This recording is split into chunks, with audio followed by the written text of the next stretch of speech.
जय जगन्नाथ मु सोनी आपन स्वागत करुच्ची Soni kitchen and blog channel को आशा करुच्ची जगन्नाथ कृपार आपण मैंने समस्ते भलर थे जोर था भलर था सुरक्षित था वीडियो को फास्ट टू लास्ट जाए देखुवे जब पसंद आसला गोटे लाइक करेंगे फ्रेंड सहित सेयार करेंगे आ चैनल जब नुआ अच्छा चैनल गोटे सब्सक्राइब करने तो डेरी नक चलते स्टार्ट करवा आज टिप्स आपण अच्छी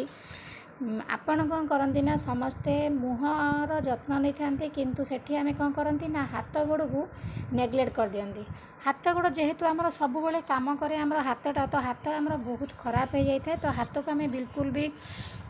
जत्न नियंती नेग्लेक्ट करती जहाँद्वारा कि हाथ चमड़ा जाक आमर बहुत खराब हो जाए स्किन जाक बिल्कुल भी ग्लोइंग कैनि माने बुढ़ापा पलि आसे शीघ्र माने बयस है भाया स्किन जाक आम हाथ हो जाए तो से मुझे बहुत सुंदर रेमेडी आपणकर हाथ गोड़ को पूरा क्लीन कर इनस्टाट सांगे सांगे ग्लोइंग कर आपन को करके लाइव रिजल्ट देखेदेवी तो से प्रथम लेंबू लेंबू आमर विटामिन सी आ साइट्रिक एसिड अच्छी आम मल जाक सबू जाक लेंबू बाहर कर दे थाए तो देखूँ लेंबूर रस ये मुझे चिपुड़ी काढ़ी नहीं गली प्राय गोटे चामच रु छोट चामच 2 चामच हम आ गए बड़ चामच से गोटे चामच हम तो लेंबू रस को काढ़ी नहीं गली काढ़ी नहीं सारापर ये मुझे महू महू आपणकर स्किन ने पूरा टोनर भली काम कर सहित स्किन भितर को पूरा भल से भिजिकी स्किन को माने माने ग्लोइंग कर सहित जो छिद्र जाक थाए सब स्किन जो मल जाक ताकू भी बाहर करने को हेल्प करता है तो देखो ये मुझे छोट चामच नहीं गली गोटे चामच महू तो तापर नहीं जाऊँगी मु गोटे चुटकी हम हलदी गुंड मुझे बेसी नहीं बस गोटे पिंच ने हलदी गुंड आमर फेशियल हेयर को भी रिमूव करने हेल्प करते सहित आम डार्क सर्कल दूर करता है रिंकल्स दूर करता है तो ब्लैक हेड्स दूर करता है सब प्रकार जो मैला जमी थी तो स्किन को पूरा ग्लोइंग करने ब्राइटिंग करने व्हाइटनिंग करने तो हलदी गुंड बहुत हेल्प करता है पूरा स्पॉटलेस ग्लोइंग स्किन करता है हलदी गुंड तो देखो ये मुझे गली गोटे पिंच हम हलदी गुंड तो आपको आप कौन करेंगे ना भल भाव में मिसई ने मिसई सारापर ये मुझे जाऊँगी एलोवेरा मुझे बाड़ी आनी आपण पाखे जब बाड़ी न थाए तो आप मार्केट में मिलूवा एलोवेरा जेल भी नहीं पारे तो देखो ये मुझे एलोवेरा एलोवेरा अच्छी विटामिन ई जोड़ा कि आम स्किन को पूरा सॉफ्ट नरम करदेव ता सहित आम स्किन को पूरा ग्लोइंग करने हेल्प कर एलोवेरा तो एलोवेरा जेल निश्चित भाव में आपन नियंतु प्रत्येक दिन आपणकर हाथ गोड़ मुँह सबुआड़े आप यूज करेंगे एलोवेरा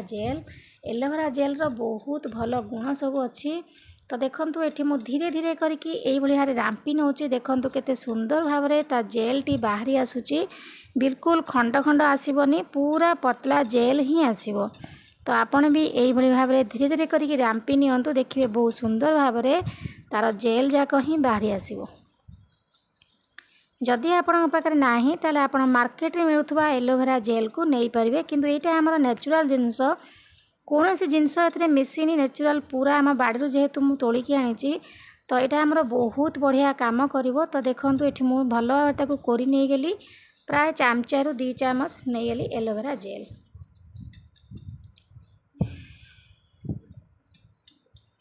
आपन जल्दी जल्दी करदे ताले खंड खंड पलि आसो टिके टिके धीरे धीरे करेंगे कोले द्वारा कौन हम ना तार लाल अंशटा पूरा पानी भाया होकर खसब तार मुंडा मुंडा बिल्कुल भी आसबनी तो देखो ये मुझे गली एलोवेरा जेल नहीं सारापर भल भाव में मिसई नियंतु तो सब जगह जिनस को आप भल से मिसई ने मिसई सारापर आपको आप लगातु डेली लगेले भी किसी असुविधा नहीं आपन को मुझे देखी गोटे थर में आपणकर स्किन हाथ हो गोड़ हो केमती पूरा ग्लोइंग करपणकर आंठू फांठू कला दाग बेक कला दाग भी लगेले बहुत सुंदर भाव में कला दाग भी छाड़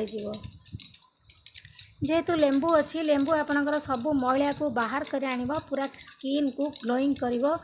तो देखो ये मुझे भल भाव में मिसई नहीं गली मिसई सारापर ये आपन को मुझे लगे देखी नौची तो ये देखो ये मुझे कटन नहीं जाइए कटन साहाय्य में आपन को लगे देखे नौची आपन जदि कटन साहाय्य न लगेबे ताले हाथ रे भी लगे पारे तो यही भाव में भल से ताकू लगे नियंतु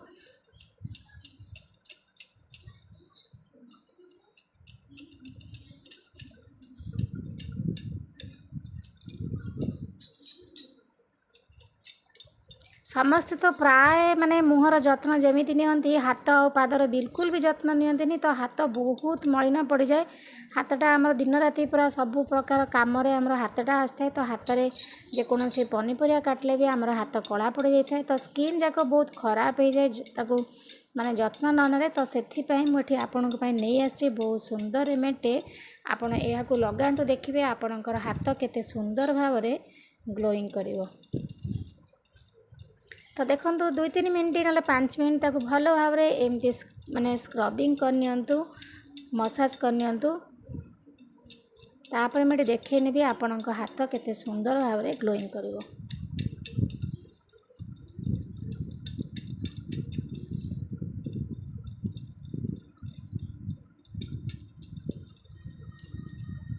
ଦେଖନ୍ତୁ ହେଇଗଲା 3-4 ମିନିଟ୍। ତ ଏବେ ମୁଁ 1 ମିନିଟ୍ 2 ମିନିଟ୍ ଖାଲି ଛାଡ଼ି ଦେଉଛି। ଛାଡ଼ି ସାରିଲା ପରେ ଏଠି ଆପଣଙ୍କୁ ଧୋଇକି ଦେଖେଇ ନେବି।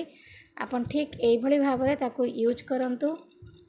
ଦେଖିବେ ଆପଣଙ୍କର ହାତ ପାଦ ବହୁତ ସୁନ୍ଦର ଭାବରେ ଗୋରା ହେଇଯିବ। ଦେଖନ୍ତୁ ଏବେ ମୁଁ ଆପଣଙ୍କୁ ଧୋଇକି ଦେଖେଇ ନେବି। ତ ଏବେ ଦେଖନ୍ତୁ ମୁଁ ନର୍ମାଲ୍ ୱାଟର୍ ମାନେ ନର୍ମାଲ୍ ପାଣିରେ ମୋ ହାତକୁ ଧୋଇ ଆଣିଛି, କୌଣସି ଉଷୁମ ପାଣି କି ଥଣ୍ଡା ପାଣି ନୁହଁ, ନର୍ମାଲ୍ ପାଣିରେ ଆପଣଙ୍କ ହାତକୁ ଧୋଇ ନେବେ। ଧୋଇ ସାରିଲା ପରେ ଆପଣ ଦେଖି ଫରକ ଜାଣିପାରୁଥିବେ କେତେ ସୁନ୍ଦର ଭାବରେ ଗ୍ଲୋଇଂ କରୁଛି। ତ ନିଶ୍ଚିତ ଭାବରେ ଆପଣ ଏ ଟିପ୍ସଟି ଟ୍ରାଏ କରନ୍ତୁ, ଆଉ ଆପଣଙ୍କ ସ୍କିନ୍କୁ ପୁରା ଇନଷ୍ଟାଣ୍ଟ ଗ୍ଲୋଇଂ କରନ୍ତୁ। କେତେ ସୁନ୍ଦର ଭାବରେ ଗୋରା ଦେଖାଯିବ ଆପଣଙ୍କ ହାତ। ତ ଗୋଟେ ଥରରେ ଦେଖନ୍ତୁ କେତେ ସୁନ୍ଦର ଭାବରେ ଚମକ ଆସୁଛି। ତ ଆପଣ ଯଦି 2-3 ଥର ସପ୍ତାହରେ ୟୁଜ୍ କରିବେ ତାହେଲେ ଆପଣଙ୍କର ହାତ ପାଦ କେତେ ସୁନ୍ଦର ଭାବରେ ଗୋରା ଦେଖାଯିବ। ତ ଆଶା କରୁଛି ଆଜିର ଭିଡ଼ିଓ ଆପଣଙ୍କୁ ପସନ୍ଦ ଆସିଥିବ। ଯଦି ପସନ୍ଦ ଆସିଥାଏ ଗୋଟେ ଲାଇକ୍ କରିବେ, ଫ୍ରେଣ୍ଡଲି ସହିତ ସେୟାର କରିବେ, ଆଉ ଚ୍ୟାନେଲ୍ ଯଦି ନୂଆ ଅଛନ୍ତି ଚ୍ୟାନେଲ୍ ଗୋଟେ ସବସ୍କ୍ରାଇବ୍ କରିନେବେ। ତ ଆଜି ପାଇଁ ମୁଁ ବିଦାୟ ନେଉଛି, ପୁଣି ଦେଖା ହେବି ଆପଣଙ୍କ ସହିତ ନେକ୍ସଟ ଭିଡ଼ିଓରେ। ସେ ପର୍ଯ୍ୟନ୍ତ ରହୁଛି, ନମସ୍କାର, ଜୟ ଜଗନ୍ନାଥ।